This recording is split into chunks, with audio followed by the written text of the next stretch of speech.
ನಮಸ್ಕಾರ ಸ್ನೇಹಿತರೆ. ಒಂದು ಸಲ ಒಬ್ಬ ವ್ಯಕ್ತಿ ಸನ್ಯಾಸಿಯೊಂದಿಗೆ, ಸ್ವಾಮಿ, ನಾವೆಷ್ಟು ಹಣ ಸಂಪಾದನೆ ಮಾಡಿದರೂ, ಎಷ್ಟು ದೊಡ್ಡ ಮಟ್ಟಕ್ಕೆ ಬೆಳೆದರೂ ಮನಃಶಾಂತಿ ಏಕೆ ಇರುವುದಿಲ್ಲ ಎಂದು ಕೇಳಿದ. ಆಗ ಸನ್ಯಾಸಿ ಯುವಕನನ್ನು ಒಂದು ಜಾಗಕ್ಕೆ ಕರೆದುಕೊಂಡು ಹೋದರು. ಅಲ್ಲಿ 60 ವರ್ಷದ ಒಬ್ಬ ವೃದ್ಧ ವ್ಯಕ್ತಿ ವ್ಯವಸಾಯ ಮಾಡುತ್ತಿರುವುದನ್ನು ತೋರಿಸಿ ಅವರನ್ನು ಸೂಕ್ಷ್ಮವಾಗಿ ಗಮನಿಸುವಂದರು. ಯುವಕ ಆ ವೃದ್ಧನನ್ನು ಸೂಕ್ಷ್ಮವಾಗಿ ಗಮನಿಸಿದ. ಸ್ವಲ್ಪ ಹೊತ್ತಿನ ನಂತರ ಸನ್ಯಾಸಿ ಮತ್ತೆ ಆ ಯುವಕನನ್ನು ಇನ್ನೊಂದು ಜಾಗಕ್ಕೆ ಕರೆದುಕೊಂಡು ಹೋದರು. ಅಲ್ಲಿ ದಂಪತಿಗಳನ್ನು ತೋರಿಸಿ ಅವರನ್ನು ಸೂಕ್ಷ್ಮವಾಗಿ ಗಮನಿಸುವಂದರು. ಅವರಲ್ಲಿ ಗಂಡ ಕೆಲಸಕ್ಕೆ ಹೋಗುತ್ತಿದ್ದ. ಹೆಂಡತಿ ತಿಂಡಿ ತಿಂದು ಹೋಗಿ ಎಂದು ಎಷ್ಟು ಬೇಲಾಡುತ್ತಿದ್ದರೂ ಆತ ಕೇಳಿಸಿಕೊಳ್ಳದೆ ವೇಗವಾಗಿ ಕೆಲಸಕ್ಕೆ ಹೊರಟು ಬಿಟ್ಟ. ಅಲ್ಲಿಂದ ಇನ್ನೊಂದು ಕಡೆ ಸನ್ಯಾಸಿ ಅವನನ್ನು ಕರೆದುಕೊಂಡು ಹೋಗಿ ಗಂಡ ಹೆಂಡತಿ ಕಿತ್ತಾಡುತ್ತಿರುವುದನ್ನು ತೋರಿಸಿ ಅವರನ್ನು ಗಮನಿಸುವಂದರು. ಮತ್ತೆ ಇನ್ನೊಂದು ಜಾಗಕ್ಕೆ ಕರೆದುಕೊಂಡು ಹೋಗಿ ಅಲ್ಲಿ 4 ಜನರು ಚರ್ಚಿಸುತ್ತಿರುವುದನ್ನು ತೋರಿಸಿ ಅವರನ್ನು ಗಮನಿಸುವಂದರು. ಮತ್ತೆ ಇನ್ನೊಂದು ಜಾಗಕ್ಕೆ ಕರೆದುಕೊಂಡು ಹೋಗಿ 4 ಜನ ಸ್ನೇಹಿತರು ಜೂಜಾಡುತ್ತಾ ಮದ್ಯಪಾನ ಸೇವಿಸುತ್ತಾ ಕುಳಿತಿರುವುದನ್ನು ತೋರಿಸಿ ಅವರನ್ನು ಗಮನಿಸುವಂದರು. ಅಲ್ಲಿಂದ ಇನ್ನೊಂದು ಜಾಗಕ್ಕೆ ಕರೆದುಕೊಂಡು ಹೋಗಿ 6 ಮಕ್ಕಳು ಆಟವಾಡುತ್ತಿರುವುದನ್ನು ತೋರಿಸಿ ಅವರನ್ನು ಗಮನಿಸುವಂದರು. ಮತ್ತೆ ಇನ್ನೊಂದು ಜಾಗಕ್ಕೆ ಕರೆದುಕೊಂಡು ಹೋಗಿ ಅಲ್ಲಿ ಒಂದು ತಾಯಿ ಮಗುವನ್ನು ಆಡಿಸುತ್ತಿರುವುದು ತೋರಿಸಿ ಅವರನ್ನು ಗಮನಿಸುವಂದರು. ಆ ರೀತಿ ಸನ್ಯಾಸಿ ಗಮನಿಸು ಎಂದು ಹೇಳಿದ ಪ್ರತಿ ಸನ್ನಿವೇಶವನ್ನು ಸೂಕ್ಷ್ಮವಾಗಿ ಆ ಯುವಕ ಗಮನಿಸಿದ.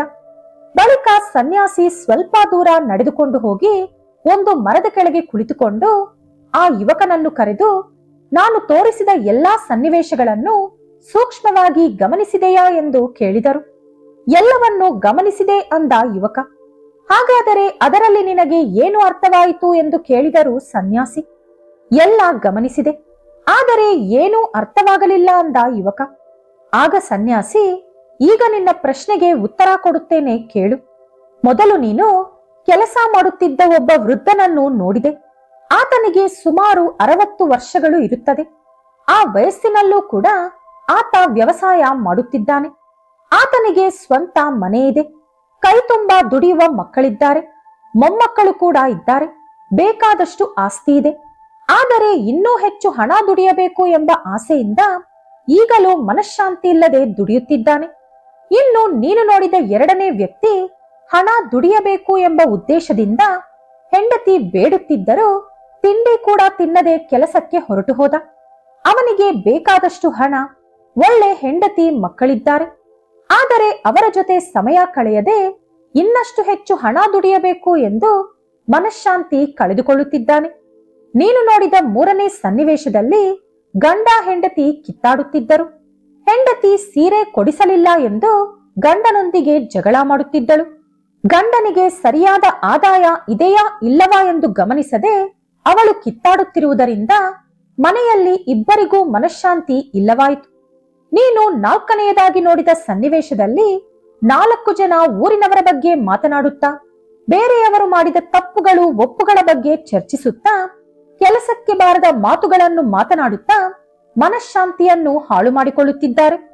ನೀನು ನೋಡಿದ 5ನೇ ಸನ್ನಿವೇಶದಲ್ಲಿ 4 ಜನ ಸ್ನೇಹಿತರು ಅವರ ಜವಾಬ್ದಾರಿಯನ್ನು ಮರೆತು ದುಡಿಯಬೇಕಾದ ವಯಸ್ಸಿನಲ್ಲಿ ದುಡಿಯದೆ ಸಮಯವನ್ನು ಹಾಳು ಮಾಡುತ್ತಾ ಜೂಜು, ಮದ್ಯಪಾನ ಮುಂತಾದ ದುಶ್ಚಟಗಳಿಗೆ ದಾಸರಾಗಿ ಅವರ ಮನಃಶಾಂತಿಯನ್ನು ಕಳೆದುಕೊಳ್ಳುತ್ತಿದ್ದಾರೆ. ನೀನು ನೋಡಿದಂತ 6ನೇ ಸನ್ನಿವೇಶದಲ್ಲಿ 6 ಜನ ಮಕ್ಕಳು ಸಂತೋಷವಾಗಿ ಆಟವಾಡುತ್ತಿದ್ದರು. ಇನ್ನೊಂದು ಸನ್ನಿವೇಶದಲ್ಲಿ ತಾಯಿ ಮಗುವನ್ನು ಆಟವಾಡಿಸುತ್ತಾ ಕಾಣಿಸಿದಳು. ಆ 2 ದೃಶ್ಯಗಳಲ್ಲಿ ಮಾತ್ರ ನಮಗೆ ಮನಃಶಾಂತಿ ಕಾಣಿಸಿತು. ಏಕೆಂದರೆ ಅಲ್ಲಿ ತಾಯಿ ಹಾಗೂ ಮಗು ಸಂತೋಷವಾಗಿ ಆಟವಾಡುತ್ತಿದ್ದರು. ಇನ್ನು ಆ 6 ಜನ ಮಕ್ಕಳು ಕೂಡ ಸಂತೋಷವಾಗಿ ಆಡುತ್ತಿದ್ದರು.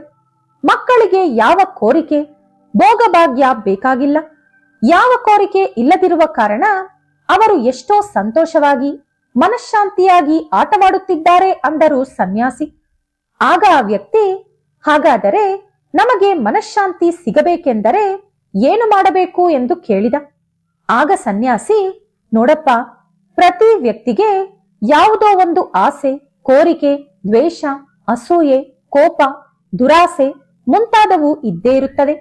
ಅದರ ಕಾರಣದಿಂದ ಅವರಿಗೆ ಮನಃಶಾಂತಿ ಸಿಗದೆ ಅಶಾಂತಿ ಕಾಡುತ್ತದೆ. ಹಾಗಾಗಿ ಯಾವ ವ್ಯಕ್ತಿ ಇರುವುದರಲ್ಲಿ ತೃಪ್ತಿ ಪಡುತ್ತಾನೋ, ಕೋರಿಕೆಗಳನ್ನು ಕಟ್ಟಿ ಇಡುತ್ತಾನೋ, ಅತಿ ಆಸೆ ಪಡದೆ ಇರುತ್ತಾನೋ, ಸುಖ ಸುಮ್ಮನೆ ಕೋಪ ದ್ವೇಷ ಅಸೂಯೆ ಪಡದೆ ಇರುತ್ತಾನೋ, ಅವನು ಮಾತ್ರವೇ ಮನಃಶಾಂತಿಯಿಂದ ಬದುಕುತ್ತಾನೆ. ಒಬ್ಬ ವ್ಯಕ್ತಿಗೆ ಸ್ವಂತ ಮನೆ ಇಲ್ಲದಿದ್ದರೆ ಮನೆ ಕಟ್ಟಿಕೊಳ್ಳಬೇಕು ಎಂಬ ಕೋರಿಕೆ ಇರುತ್ತದೆ. ಮನೆ ಕಟ್ಟಿಕೊಂಡ ತಕ್ಷಣ ಮನೆಯೊಳಗೆ ಬೆಲೆ ಬಾಳುವ ಅಲಂಕಾರಿಕ ವಸ್ತುಗಳು ಇಡಬೇಕು ಎಂಬ ಕೋರಿಕೆ ಬರುತ್ತದೆ. ಅದು ನೆರವೇರಿದ ತಕ್ಷಣ ಓಡಾಡಲು ಒಳ್ಳೆ ಗಾಡಿ ಬೇಕು ಎಂಬ ಕೋರಿಕೆ ಬರುತ್ತದೆ. ಅದು ನೆರವೇರಿದ ತಕ್ಷಣ ಗಾಡಿಗಿಂತ ಕಾರಿದ್ದರೆ ಚೆನ್ನಾಗಿರುತ್ತದೆ ಎಂಬ ಕೋರಿಕೆ ಬರುತ್ತದೆ. ಅದು ಈಡೇರಿದ ತಕ್ಷಣ ಇನ್ನಷ್ಟು ಹೆಚ್ಚು ಬೆಲೆ ಬಾಳುವ ಕಾರಿದ್ದರೆ ಸಮಾಜದಲ್ಲಿ ನನಗೆ ಮರ್ಯಾದೆ ಬರುತ್ತದೆ ಎಂಬ ಕೋರಿಕೆ ಇರುತ್ತದೆ. ಎಲ್ಲರಂತೆ ಅವನ ಹೆಂಡತಿ ಮೈಮೇಲೆ ಒಡವೆಗಳು ಇರಬೇಕು ಎಂಬ ಕೋರಿಕೆ ಬರುತ್ತದೆ. ಅದು ಈಡೇರಿದ ಮೇಲೆ ಅವಳಿಗಿಂತಲೂ ಸುಂದರವಾದ ಹೆಂಡತಿ ಇದ್ದರೆ ಚೆನ್ನಾಗಿರುತ್ತದೆ ಎಂಬ ಕೋರಿಕೆ ಬರುತ್ತದೆ. ಈ ರೀತಿ ಒಂದು ಕೋರಿಕೆ ಈಡೇರಿದ ತಕ್ಷಣ ಇನ್ನೊಂದು ಹೊಸ ಕೋರಿಕೆ ಹುಟ್ಟಿಕೊಳ್ಳುತ್ತದೆ. ಅದರಿಂದ ಮನಃಶಾಂತಿ ಹಾಳಾಗುತ್ತದೆ. ಹಾಗಾಗಿ ಮನುಷ್ಯ ಯಾವಾಗಲೂ ಇರುವುದರಲ್ಲಿ ತೃಪ್ತಿ ಪಡುವುದು ಕಲಿತುಕೊಳ್ಳಬೇಕು ಅಂದರು ಸನ್ಯಾಸಿ. ಈ ವಿಡಿಯೋ ಇಷ್ಟ ಆದ್ರೆ ಲೈಕ್ ಮಾಡಿ, ಶೇರ್ ಮಾಡಿ. ಇಂತಹ ಹೆಚ್ಚಿನ ಉತ್ತಮ ಕಥೆಗಳಿಗಾಗಿ ತಪ್ಪದೆ ನಮ್ಮ ಚಾನೆಲ್ ಅನ್ನು ಸಬ್ಸ್ಕ್ರೈಬ್ ಮಾಡಿಕೊಳ್ಳಿ. ನಾಳೆ ಮತ್ತೊಂದು ವಿಡಿಯೋದೊಂದಿಗೆ ಪುನಃ ಭೇಟಿಯಾಗೋಣ. ಧನ್ಯವಾದಗಳು.